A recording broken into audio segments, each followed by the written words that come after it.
So I was driving to work this morning, and my wife and we carpool together on our way to work. And as we're driving down the road, we passed a radio station that we pass every morning. It's a local radio station here in Lakeland.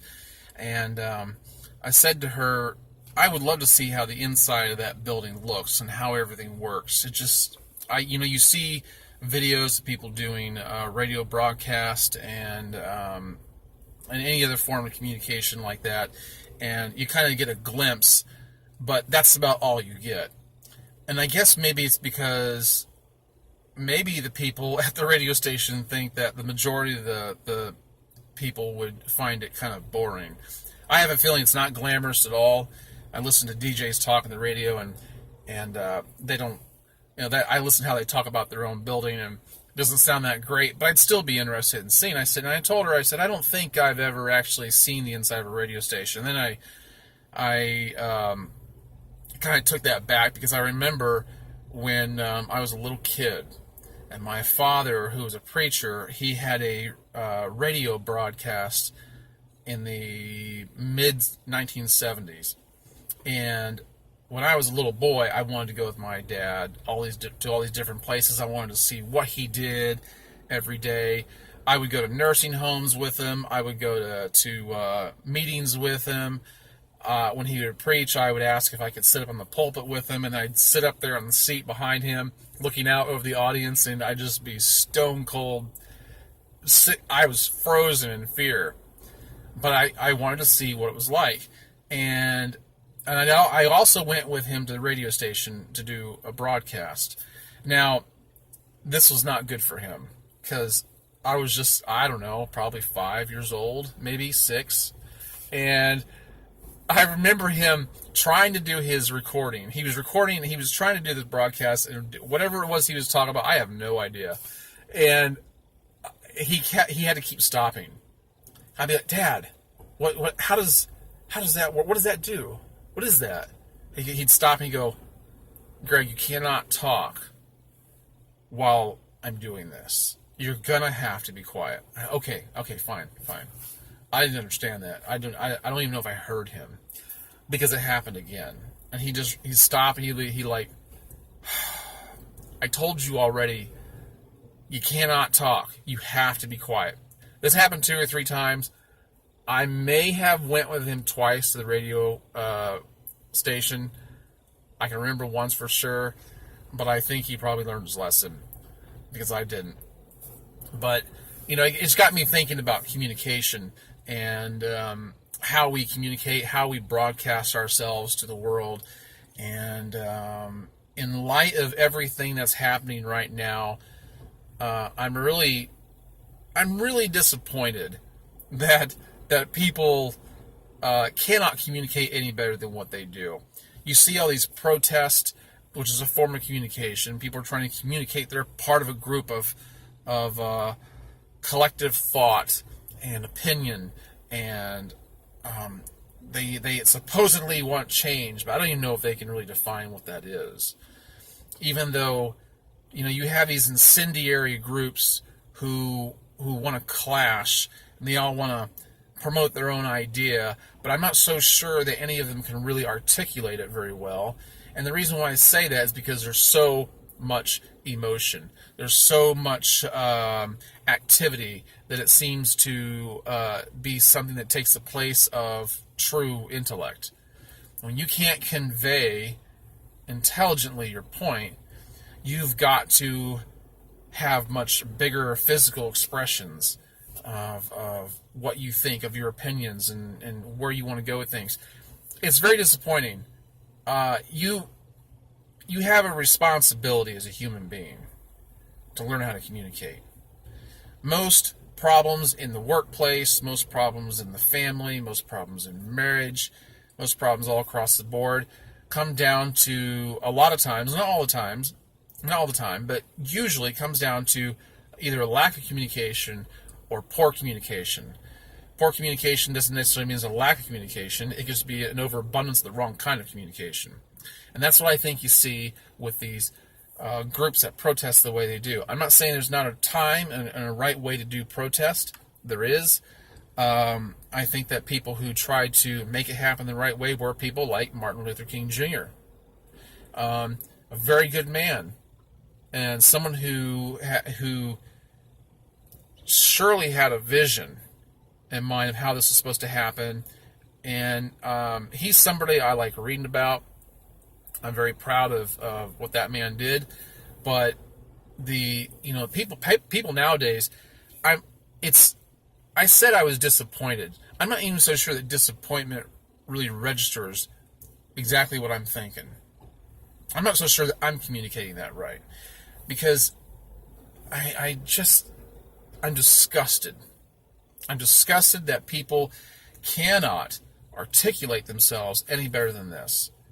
But I guess maybe that's what you get with this culture, where you don't have to have good grammar to be able to get on the internet or onto some kind of a forum, and you don't have to have good writing, you don't have to have good grammar. All you have to have is an opinion and an attitude.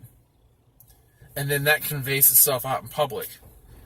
And people have just lost the art of communication. I've talked about this with my kids, who I have 4 kids, and I've seen one graduate and go off to college now, and my youngest is 10 years old. And we've had this discussion for years about how, for a while there, I don't think it's happening anymore, for a while there, cursive wasn't even being written. It wasn't even being taught anymore. I think that might have changed, but it wasn't even being taught anymore. This is one form of communication that was dying out because they said it was irrelevant. And I do see their point, and to some degree they really do have one.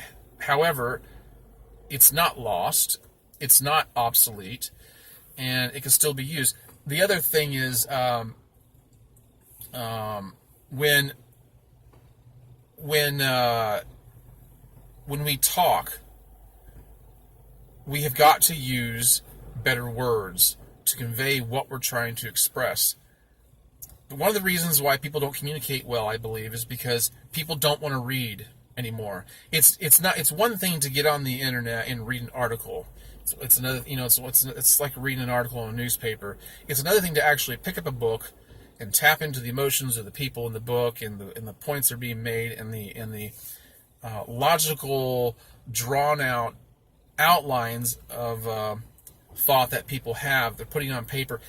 When you fill your mind with that stuff, you begin to think that way. And people just don't know how to talk anymore because they don't know how to read. They don't know how to write.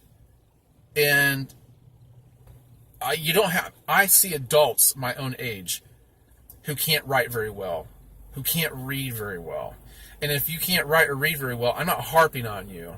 Okay? I'm not harping on you. I don't want you to think that I'm being mean or facetious here. I'm not making light of it. What I'm simply saying is that somewhere along the way, our culture has dropped the ball.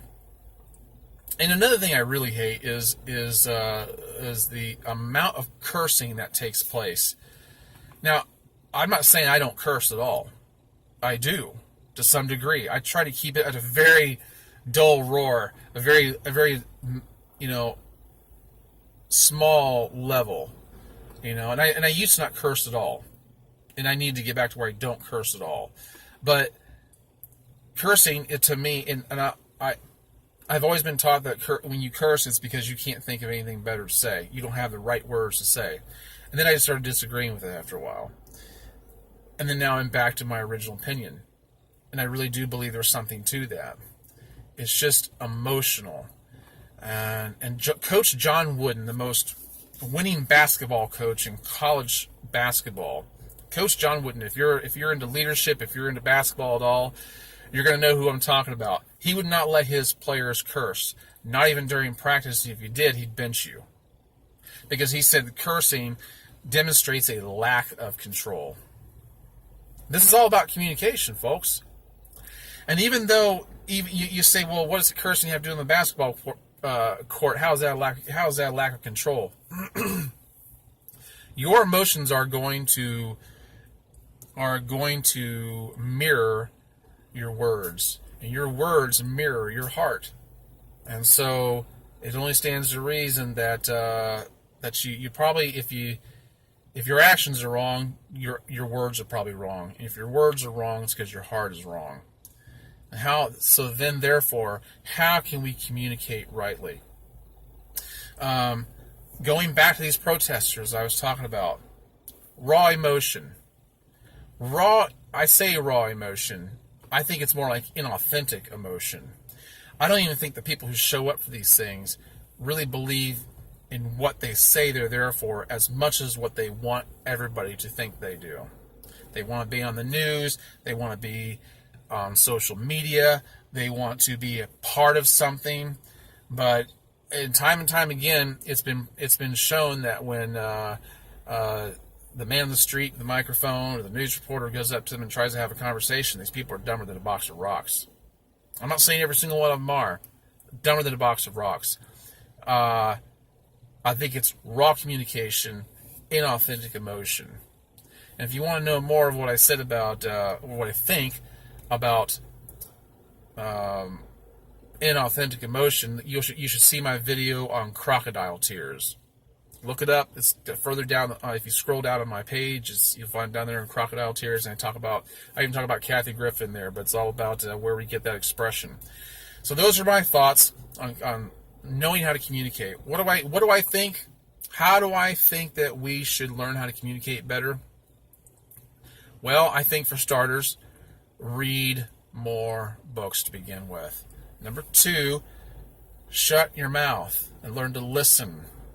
Listen more, talk less. If you want to know what I think more about listening more and talking less, see my video on how to talk like a Spartan. But talk less, listen more, read more books, learn how to write better, and put your thoughts on paper, write things out. It'll force you to think of better things to say. It'll force you to come up with a more logical way of thinking. That's just it in a nutshell. Those are just 3 things. I am not giving you a long, drawn-out diagnosis of how all this should take place.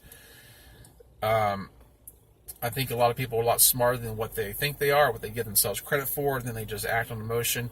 But that's what I think. That's my opinion, and that's where I'm at today. So, guys, I thank you for watching my video, and if you liked it, hit the thumbs up. Don't hesitate to share it if you like, and go ahead and subscribe to my videos, and check those ones out that I was just telling you about. I think you'll enjoy them. All right, I got to get back to work. Thank you for your time. Bye-bye.